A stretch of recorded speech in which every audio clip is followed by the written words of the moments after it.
চমক দিয়ে অধিনায়কের নাম ঘোষণা করল ঢাকা ক্যাপিটালস। ঢাকা ক্যাপিটালসের স্কোয়াডে আছে বাংলাদেশের টি-20 দলের দুই সহ-অধিনায়ক সাইফ হাসান এবং তাসকিন আহমেদ।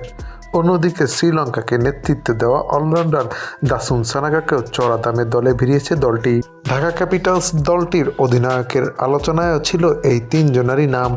সেই আলোচনার হিসাব নিকাশ এবার পাল্টে দিয়ে চমক দিল ঢাকা ক্যাপিটালস। অধিনায়কের নাম ঘোষণা করল ঢাকা। আজ রবিবার প্রথম অনুশীলন ছিল ঢাকা ক্যাপিটালসের। পূর্বাঞ্চলে আনুষ্ঠানিকভাবে বিপিএল এর প্রস্তুতি শুরু করেছে শাকিব খানের দল। সেখানেই অনুশীলনের ফাঁকে অধিনায়কের নাম ঘোষণা করা হয়। বিপিএল 2026 আসরে ঢাকা ক্যাপিটালসের দায়িত্ব পালন করবেন মোহাম্মদ মিঠুন। ক্রিকেটারদের সংগঠন কোঅবের সভাপতির দায়িত্ব পালন করছেন তিনি। অধিনায়কত্ব করেছেন এনসিএলে।